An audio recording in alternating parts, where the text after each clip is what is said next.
I'm one of the lucky ones. I made a little bit of money. I don't have 50 million to bet with you, but I do have 3 million to bet with you. So this is your offer. $3 million. You put 3, I put 3. Winner takes all. I'm 5 years out the ring. I'm a kickboxer. Joe Rogan revealed why Jake Paul turned down Andrew Tate's big fight offer, and it's shocking. Not only did Jake reject the fight, but he also straight up dismissed the $3 million on the table. So, what's going on? Is Jake afraid of losing, or does he only box when the odds are in his favor? It seems like the only thing scripted in this situation is his so-called boxing career. The truth behind his decisions is raising serious questions. If you want to fight and you want to send a contract, send one to me. I will take a few weeks break from living my retired life to kick the living out of a goofy, entitled dickhead like you. You know my name, Andrew Tate. Google it if you want to know more. Any day, any time. Don't worry, I'm breaking down why Jake Paul rejected the fight, including Andrew Tate's savage callouts and how Joe Rogan exposed Jake's play-it-safe strategy. Get ready for a story filled with drama, ego, and some hilarious truths you won't want to miss. Buckle up. As a boxer? Yeah, there's no doubt about it. And listen, what Jake Paul has accomplished is he's fighting old guys. Yes. He's fighting, all he fights are old guys and whatever. But listen, say what you want, he wins. And he makes money. So he's doing his thing, you know. Come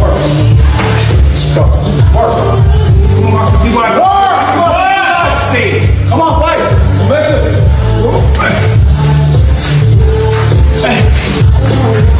20 seconds. Come on, 20 seconds to walk. Let's go. Come on, work. Good. 10 seconds. Jake Paul claims to take on all challengers, yet backs out when real tests emerge. Who better to expose this than Joe Rogan and Andrew Tate?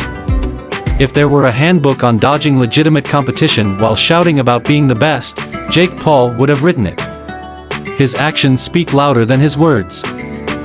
Yeah, he'll never do that though. He knows. He knows way. One, he's under contract.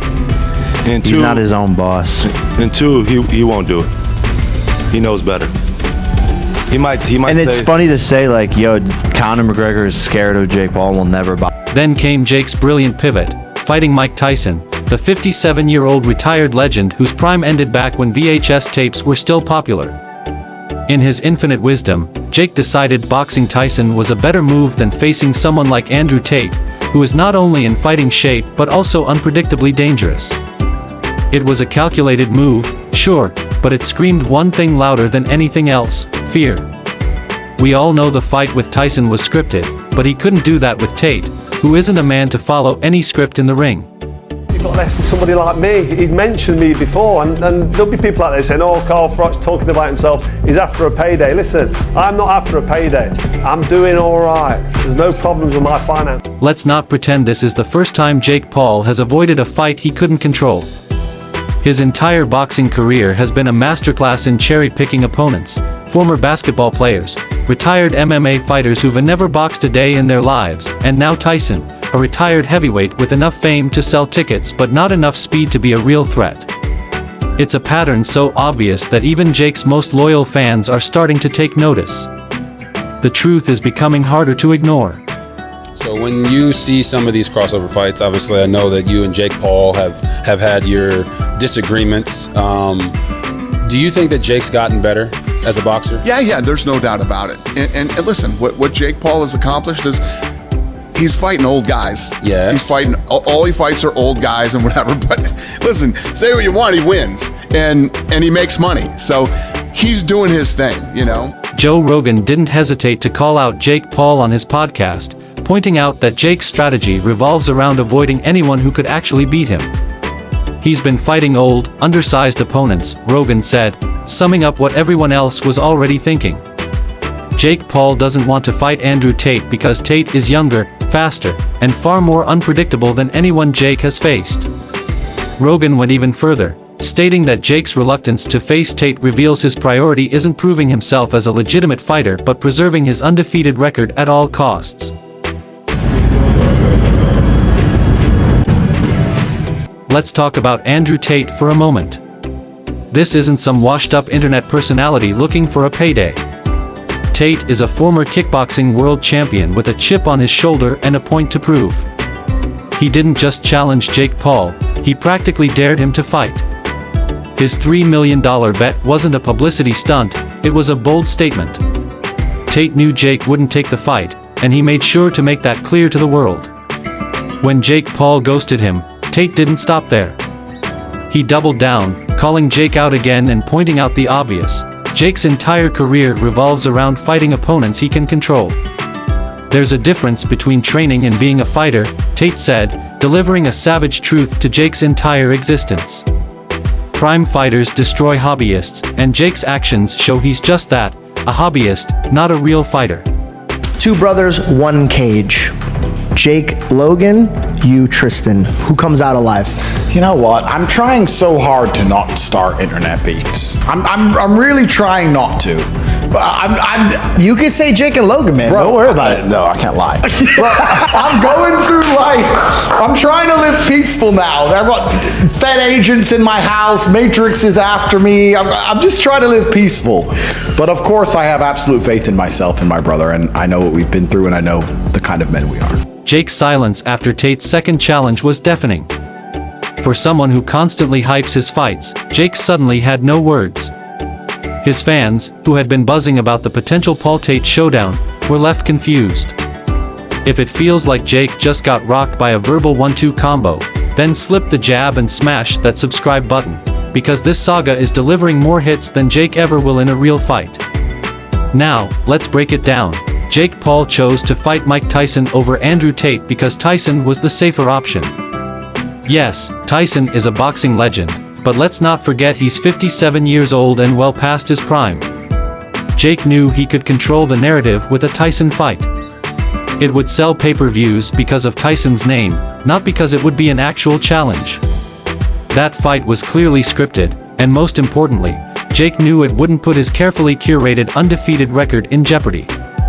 It was a calculated move to protect his image, not to prove he's a legitimate fighter.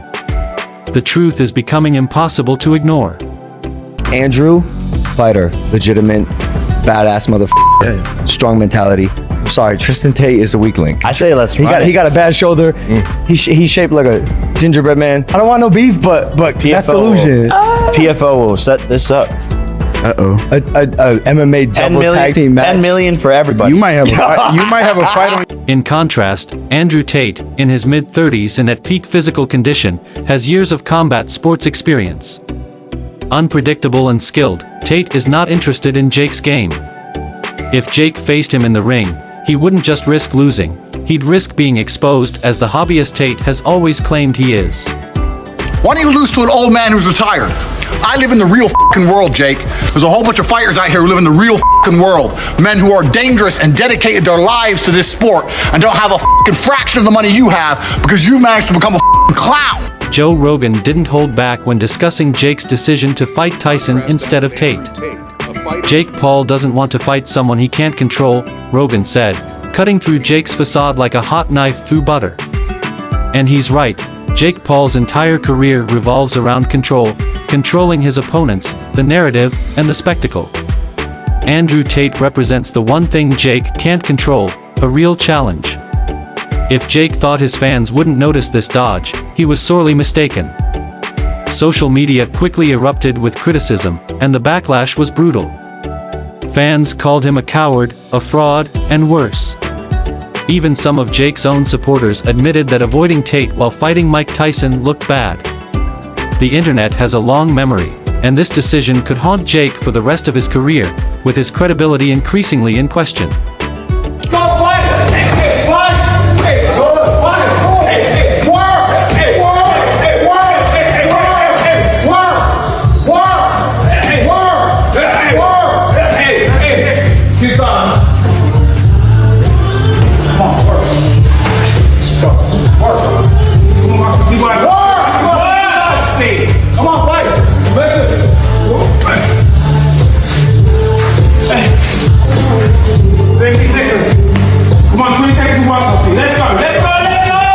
Let's not forget Tate's fans, who eagerly joined the chorus of criticism.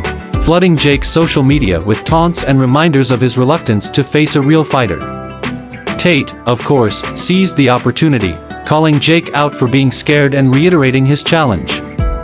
It was a masterclass in psychological warfare, and Jake had no response, leaving him vulnerable to the relentless pressure. The best boxer on the planet is Jake Paul. why? I mean, who's doing it? I mean, if Mike Tyson says let's do this, are you down? 100%. I'm gonna make Mike my girlfriend. Would you fight Mike Tyson? Again, no, because he's now old, and I would be an absolutely tragic shame to knock out an old version of his prime self. It doesn't feel fair. Prime Tyson would have ripped me apart in a boxing match, so to beat him when he's past his prime feels dishonorable, and I'd feel dirty for doing that. So there's no amount of money on the planet that could convince me to fight. Joe Rogan's comments only intensified the situation. He didn't just expose Jake's strategy, he completely dismantled it. He's avoiding young, competitive opponents, Rogan said, and it's hard to argue with that. Every opponent Jake has faced has either been out of their prime, out of their weight class, or overmatched. Fighting Andrew Tate would have been Jake's opportunity to silence his critics and prove he's more than just a YouTuber with a decent punch. Instead, he chose the easy route, and Rogan wasn't letting him off the hook. Jake Paul's decision to reject Andrew Tate's fight offer has done far more than damage his reputation, it's exposed the core weakness of his entire brand. For years, Jake has built his career on the image of being a fearless competitor, but this saga has shattered that illusion. Fans now see him for what he truly is, a businessman more focused on selling fights than proving himself as a legitimate boxer. The facade is gone, and Jake's true intentions are clear for everyone to see. I'm known as a fighter in a way that he never will be. I'm known as a fighter in the way that if you throw me in a cell with a murderer, a rapist, and 2 drug dealers, people look at me and go, okay, respect. He would have left with a higher male body count than his fiancée. That's how he would have left. The looming question now is, where does Jake go from here? Does he continue dodging real opponents, risking more backlash, or does he finally step up and face someone like Andrew Tate? The longer he avoids fighters like Tate, the more his reputation will suffer. Tate and Joe Rogan have exposed Jake in ways no opponent ever has, revealing the cracks in his armor. Now, the world is watching. Jake can keep pretending he's the future of boxing, but as long as he avoids real challenges, that narrative will crumble. His empire of hype and half-truths is on shaky ground, and unless he changes course, it's only a matter of time before it collapses completely.